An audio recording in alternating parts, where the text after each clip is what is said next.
Tapi menurut kamu proses mengenal, menerima sampai mencintai diri ini yang membantu kamu untuk bisa sampai ke tahap mencintai diri itu apa sih? Apakah ada support dari orang sekitar atau mungkin apa buku atau apa yang menurut kamu membantu proses itu menjadi lebih cepat?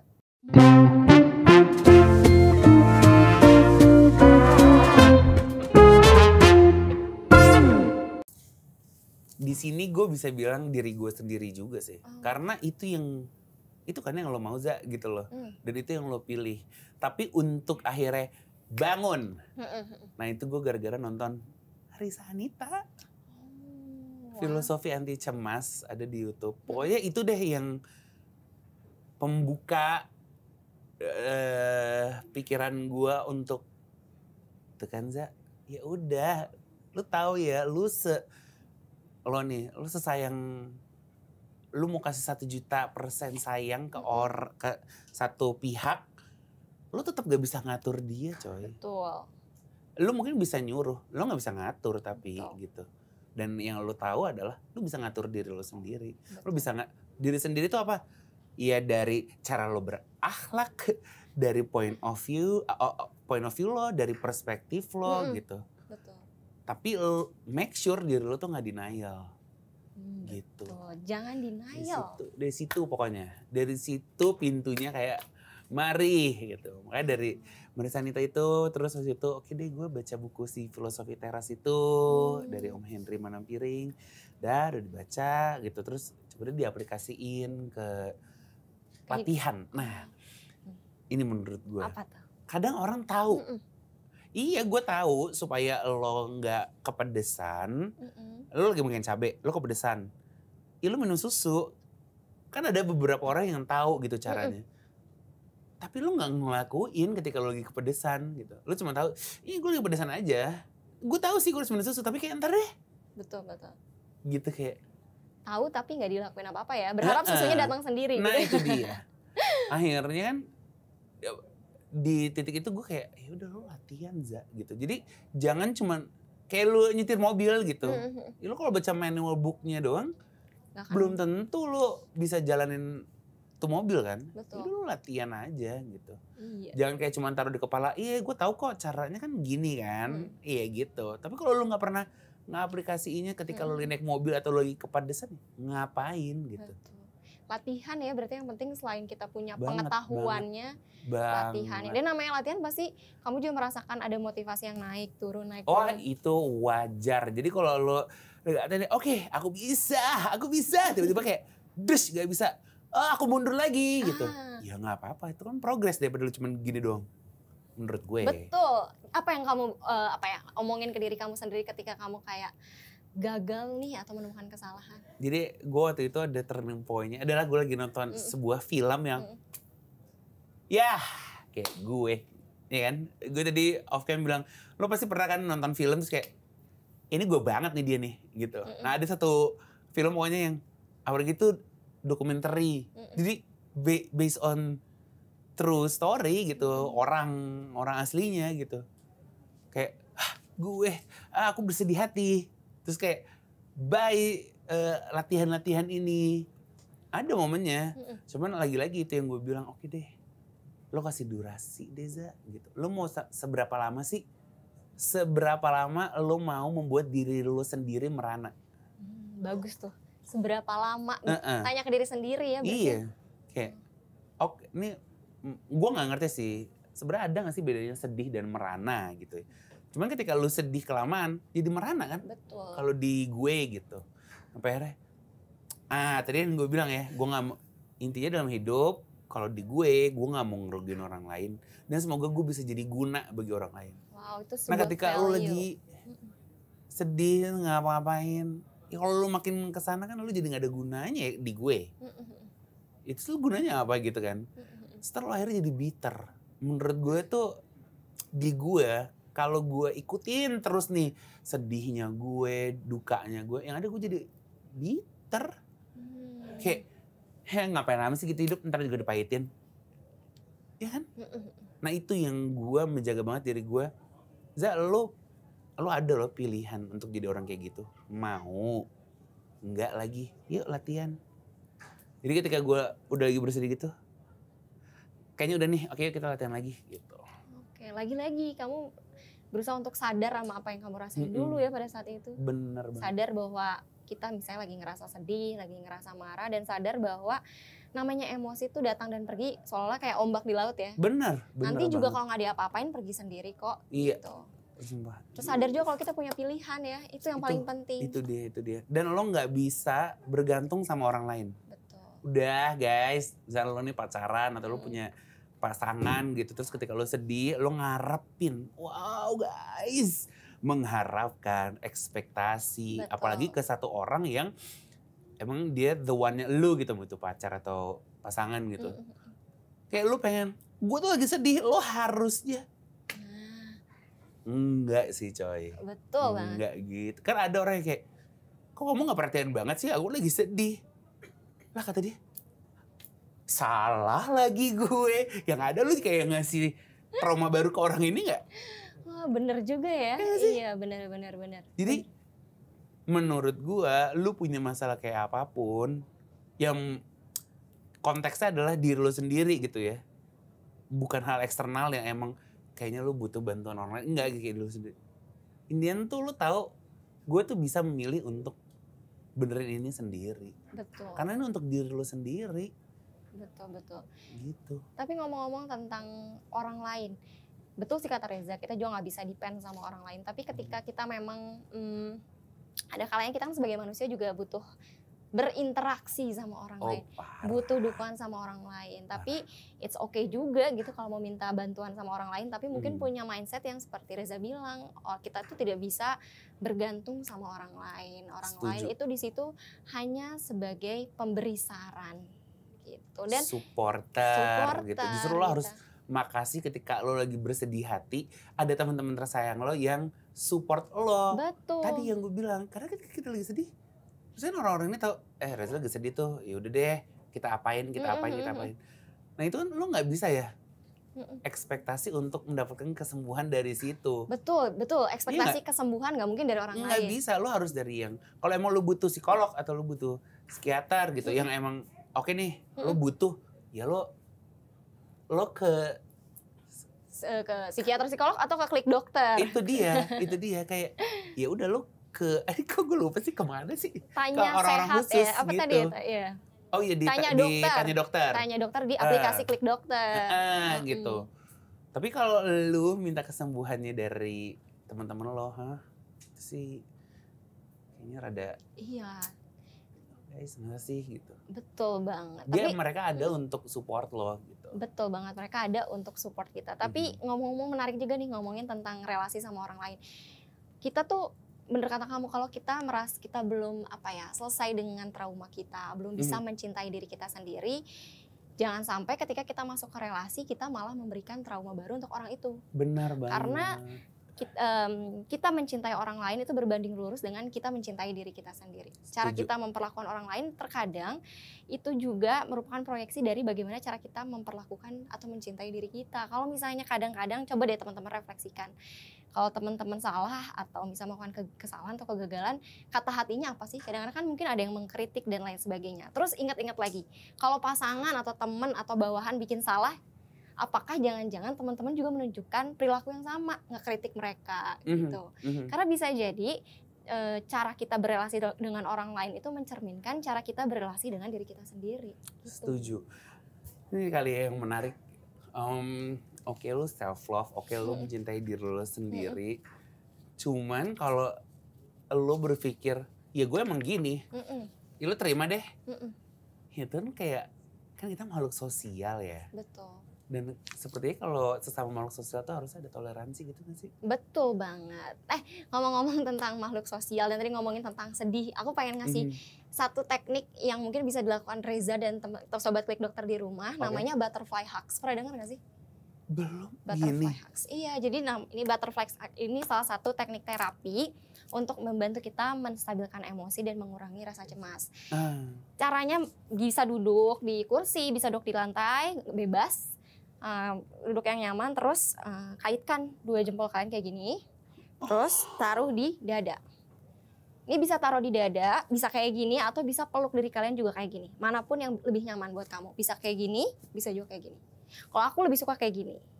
Kayak kita dipeluk sama orang. Bener. Iya kan rasanya. Nah, kalau teman-teman lagi cemas, sobat klik dokter lagi cemas, lagi sedih, boleh loh peluk diri kalian seperti ini. Kemudian tap-tap tangan kanan ke bahu kiri, tangan kiri ke bahu kanan. Sambil kita narik dan menghembuskan nafas. Belum nggak kita juga dengerin lagu Melly Guslow? Kupu-kupu jangan pergi, terbang dan tinggallah di sini. Jadinya komedi ya kalau itu. Nggak ya? Maksudnya biar lebih kupu-kupu aja. Menurut gue kan kita kayak lebih kayak tema gitu.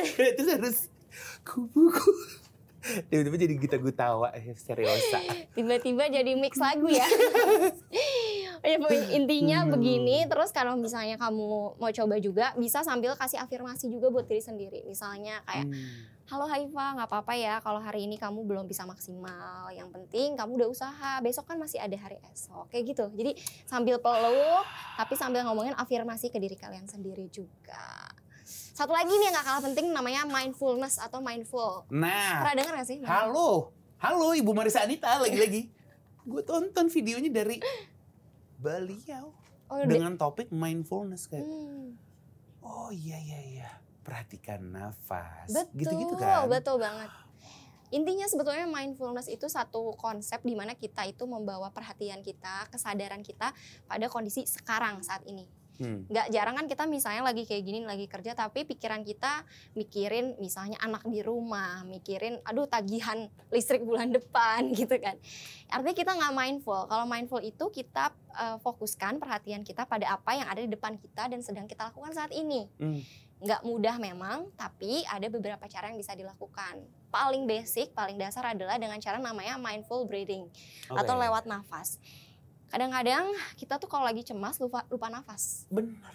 Iya nggak sih? Coba deh perhatikan. Nah, kita bisa mencoba untuk lebih mindful dengan nafas kita dengan cara kamu boleh coba juga bareng sama aku. Oke. Nah, duduknya terserah kayak gimana aja. Boleh taruh tangannya di perut atau boleh di mana aja. Tapi kalau misalnya lebih mudah taruh tangannya di perut.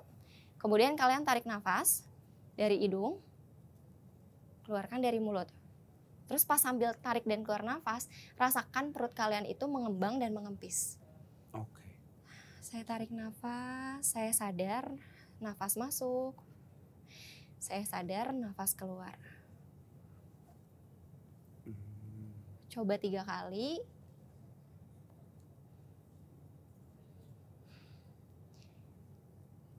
Oke. Gimana rasanya? Fokusnya jadi ke nafas nggak? Karena itu yang aku lakukan. Itu yang kamu lakukan? Wow. Tahu gak gara-gara apa? Gara-gara Marisa? Itu lagi renovasi rumah. Oh, plot twist ya? Ya, plot twist nih. Ke masker dong. Iya. Lagi pilih-pilih kloset. Orangnya kan overthinking. Kayak.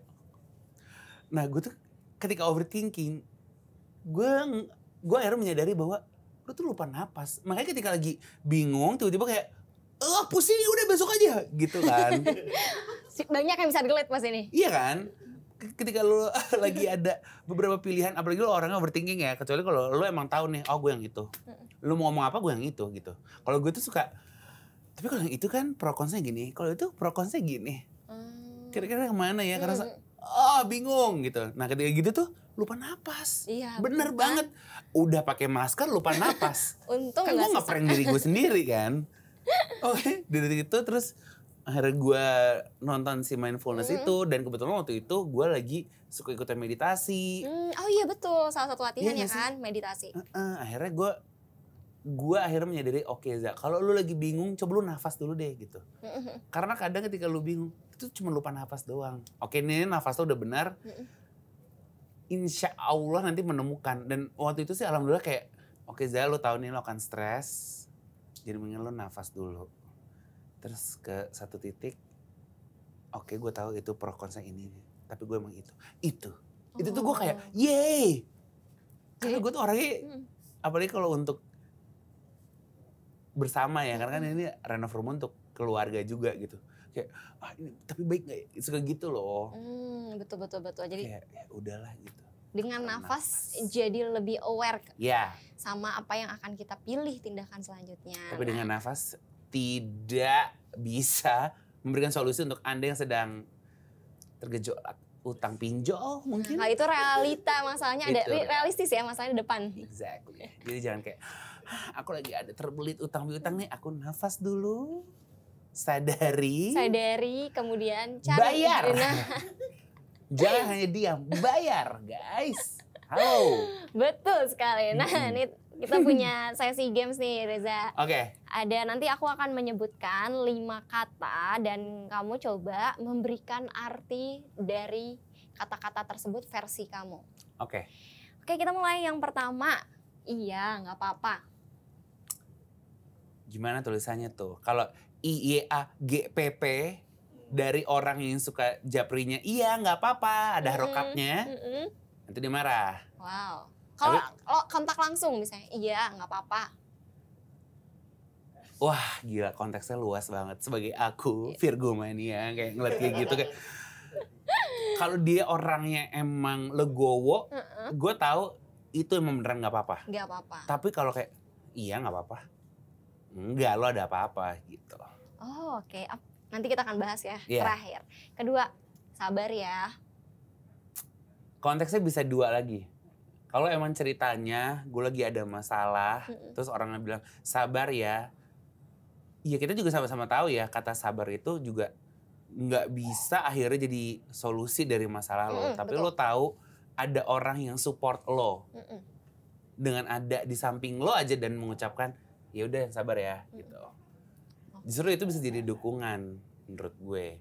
Berarti tergantung ya. Depend. Yang ketiga, oke.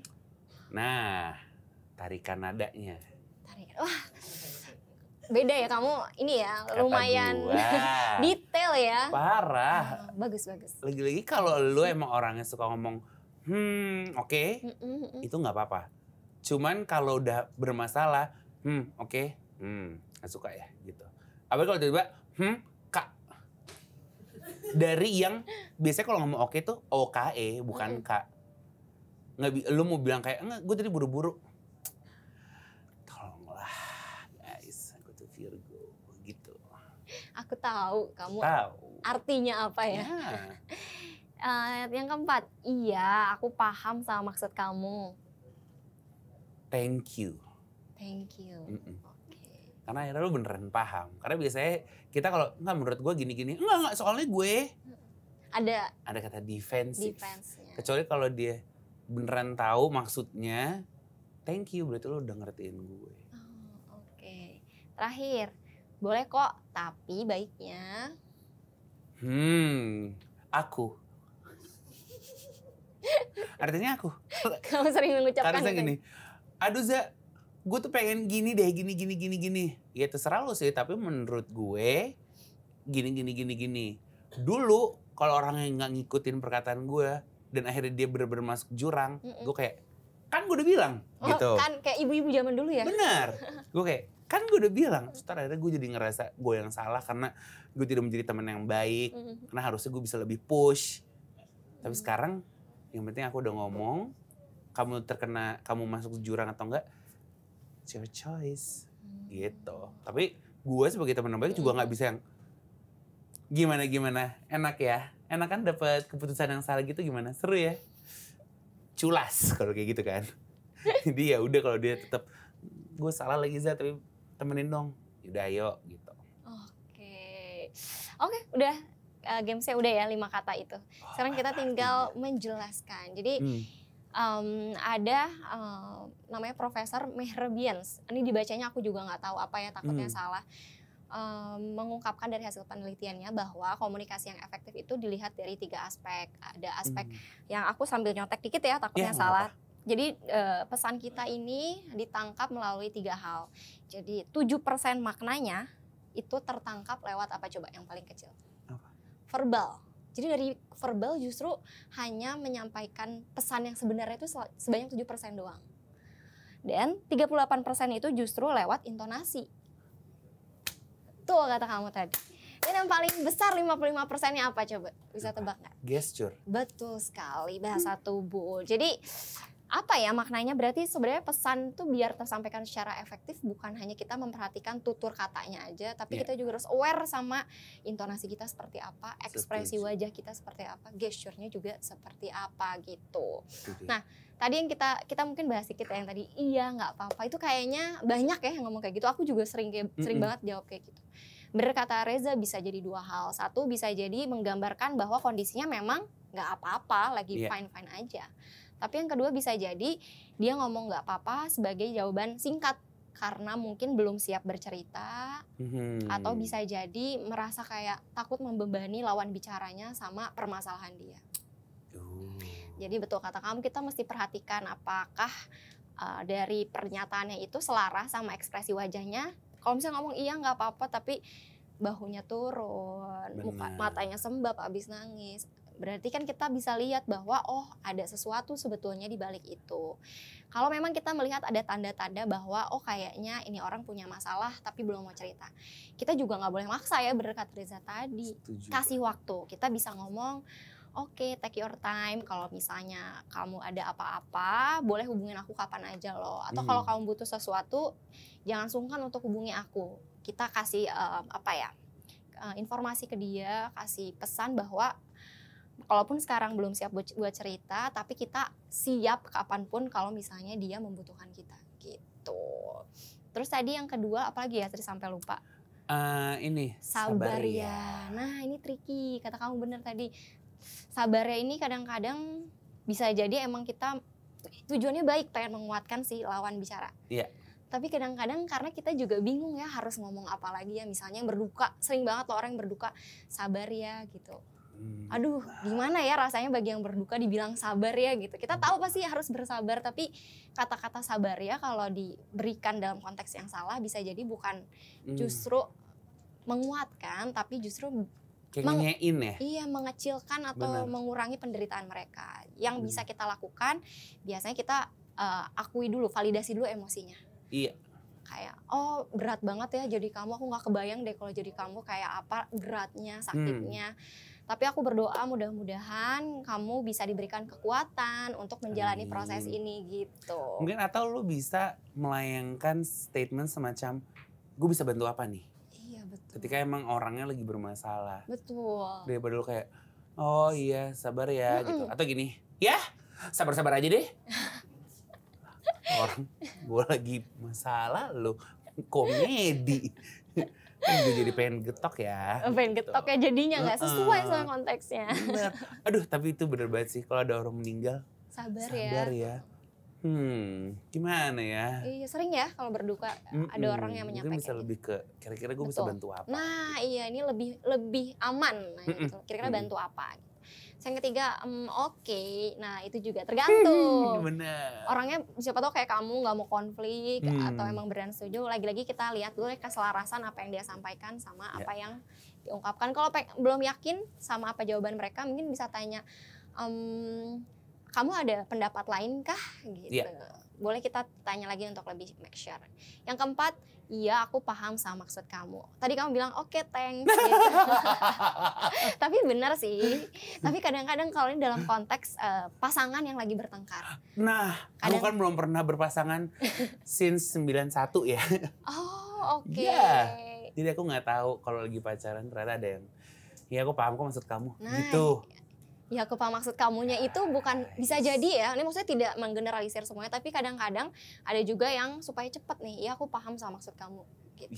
Atau gitu ya, iya ya. Aku tahu. Iya gitu. tahu. Nah, supaya lebih yakin apakah memang beneran nih pasangan atau orang lawan bicara kita tuh paham sama maksud kita boleh kayak tanya lagi. Menurut kamu emang seperti apa? Boleh dong aku tahu pahamnya kamu tuh kayak apa? Emang apa sih intinya dari masalah ini gitu. Supaya kita bisa sama-sama punya persepsi yang sama masalah ini gitu. Yang terakhir, boleh kok tapi baiknya. Nah, kan jawaban aku adalah aku. Kenapa kamu? Karena aku suka ngomong gitu. Kamu sering ngomong gitu. Ketika ada orang yang memberikan orang yang cerita, terus menurut lo gimana? Dimana gue tahu nih, lo juga tahu kalau lo akan ngikutin ganjarannya akan gini. Karena lagi-lagi itu pilihan lo ya. Tapi gue sebagai teman yang baik, gue akan ngomong, iya boleh aja, tapi kan lo tahu ya nanti. Contoh, konteksnya nih, aduh gue diundang nih sama kakaknya mantan gue, datang nggak ya? Ya kalau lu lihat secara, lagi-lagi point of view orang beda-beda ya. Tapi kalau di gue, enggak. Lu kasihan dong sama mantan lo, nanti akan kikuk gitu. Di situ mungkin respon gue akan, tapi kalau itu sih gue udah pasti enggak gitu sih. Ternyata enggak juga ya. Ternyata gue apa ya, kalau ada ceritanya tuh, sketsanya yang tuh lu tau kan itu nggak baik gitu, tapi gitu. Nah gue akan kayak gitu. Oke. Itu serah sih, tapi lu tahu ya nanti gitu. Sebenarnya tergantung sih, mungkin untuk pertemanan Reza kayak gitu juga lawan bicaranya nggak masalah, tapi untuk orang-orang yang sensitif lagi bermasalah kita boleh juga meng-highlight bahwa oke, pilihan kamu sebenarnya oke juga, tapi kayaknya lebih efektif kalau misalnya ditambah A, B, C, D, dan E. Jadi kita tetap menghargai usahanya mereka atau misalnya pendapatnya mereka, kemudian kita sisipkan yang secara objektif menurut kita tepat tuh seperti apa gitu. Oke nih, terakhir nih aku pengen nanya, untuk Reza yang sudah mencintai dan menerima diri. Amin, masih latihan ya. Hebat banget. Boleh juga dong untuk kasih tips atau pesan buat teman-teman yang lagi struggling dalam proses menerima dan mencintai diri. Oke. Gue yakin banget ketika lo berusaha untuk mencintai diri sendiri, pasti ada aja tantangannya dan ada aja rintangannya. Itu lo mesti sadari bahwa nanti mungkin lo ada momen nyerahnya dan itu nggak apa-apa. Tapi yang penting lo tahu lo lagi dalam sebuah proses yang ketika lo bisa menikmatinya, nantinya hidup lo tuh akan bisa lebih enteng. Hidup lo tuh akan dipermudah lagi sama siapa? Sama diri lo sendiri. Karena ketika lo bisa mencintai diri lo sendiri, akan lebih mudah lagi untuk lo membantu orang lain. Beda dong, kayak lu ngebantu orang lain tapi lu gak cintai diri lu sendiri. Betul. Nanti lo akan ngerasa lelah. Nanti lo akan kena COVID. Halo, karena imun tubuh yang lagi aur-auran. Bener gak sih?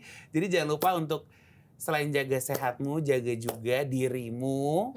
Jaga juga perspektifmu, jaga juga cintamu kepada dirimu sendiri. Selamat berlatih. Wah, thank you banget udah berbagi di podcast Demi Sehat. Itu bener gak sih? Tapi keren banget sih.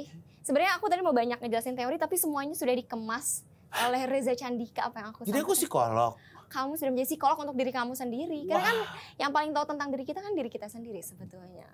Terima kasih banyak sudah hadir di podcast Demi Sehat. Semoga sesinya aku sama Reza hari ini bisa berkesan untuk sobat-sobat Klik Dokter yang nonton podcast ini dan bikin semangat untuk jaga sehatmu juga. Jangan lupa ya untuk download aplikasi Klik Dokter dan subscribe official account Klik Dokter karena banyak banget informasi kesehatan dan topik-topik lainnya yang bisa bantu jaga sehatmu. Sampai ketemu di podcast Demi Sehat selanjutnya dengan suasana, tamu, dan cerita yang pasti menginspirasi kalian semua. Yuk selalu jaga sehatmu bareng Klik Dokter. Semoga ada faedahnya guys. Semoga. Thank you. Klik Dokter.